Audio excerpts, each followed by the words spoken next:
all weep, Ninny Bum. We're back with a brand new video, and as we all know, what happened last night, and I thought I would give it a few hours to kind of let everything kind of soak in. And I'm not even gonna go through it because most of you know, but yes, maybe a little bit. That Luka Doncic got traded from the Mavs to the Lakers in exchange for Anthony Davis. In a three-team pick, which nobody saw coming and which a lot of us didn't even think was real when the initial trade happened. So much so that even Shams himself, Shams Charania, had to say, yes, this is real. Because just a lot of us, just because of the outlandishness of it, it didn't make any sense. And like I said, it came out of nowhere. So here we are. I guess maybe about a little over 12 hours out from at least when I found out and posted my video. Um, Thoughts on the trade? Okay, so here's kind of what I'm thinking from the perspective of the Mavericks, and it's tough to justify moving a player who's younger, who's clearly who more than likely has his best basketball far out in front of him. And you're just coming off a run to the NBA Finals. But as we know, Luka has some glaring deficiencies. One of particularly on the defensive end, and that really got exposed in front of the entire basketball world in the finals. But not only that, it is, what they say, the best ability is availability, which has been an issue for him, particularly this year. And you could say, because of the nature of some of the lower leg injuries, it could be due to conditioning, which apparently was a issue for the Dallas brass. So that could have likely played a role in, the decision to move him. Albeit, I will say this, it seemed like for whatever reason, and I won't say any more than that because that's speculation, that they seem to be just laser focused on trading him to the Lakers for some reason. And Skaptek talked about it in his video. There's probably at least 6 teams, and I'm using very conservative numbers, that could have made a better offer than probably what they got. Because you got teams such as the Thunder.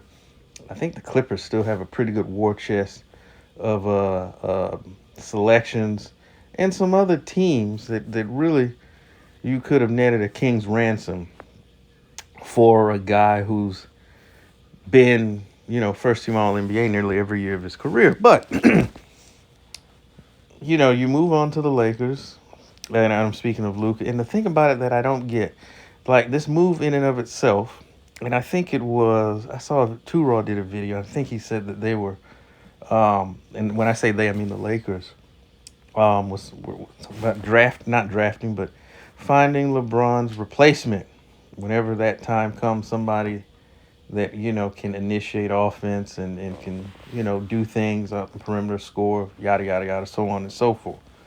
Makes sense in the future, that I can understand.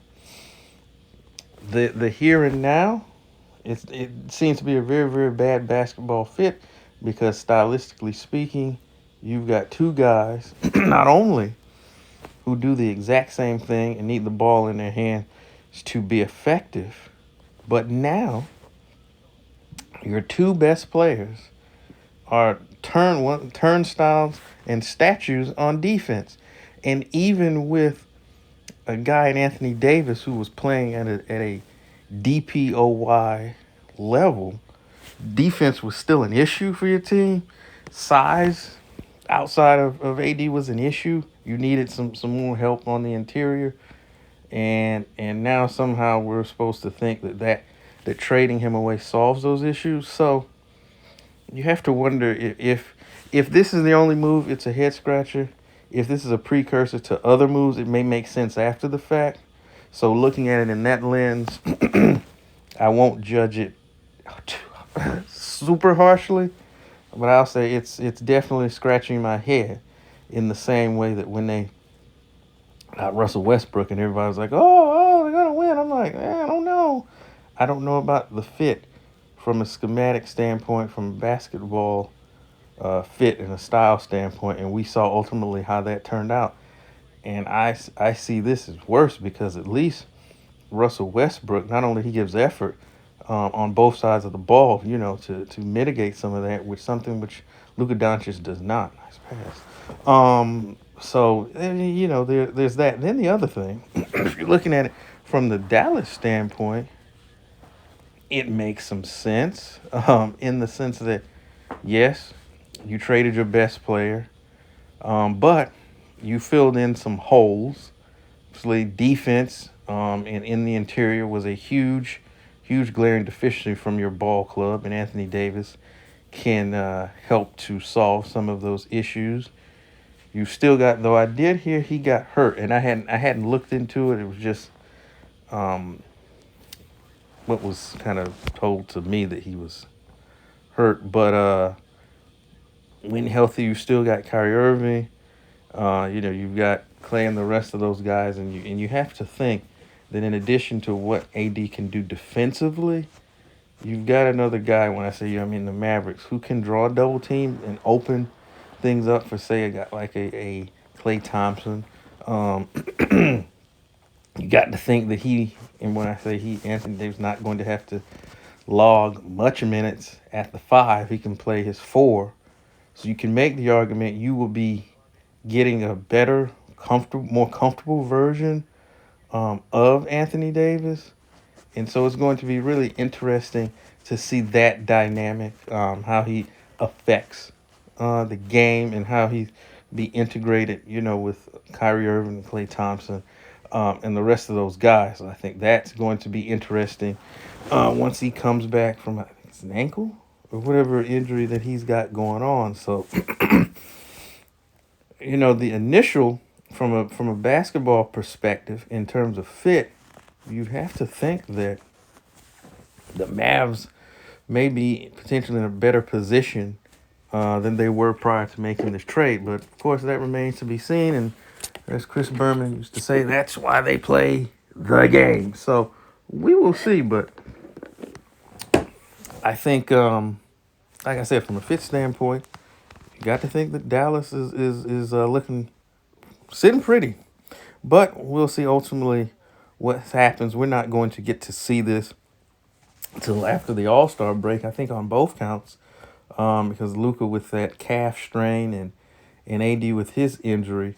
So we'll have to see. We'll have to revisit this in mid to late February, maybe even March, once both guys have had a chance to kind of, one, get healthy, and then on top of that, try to get acclimated to new teams, new systems, new guys, because they've played with both of their particular franchises for 6 or 7 seasons.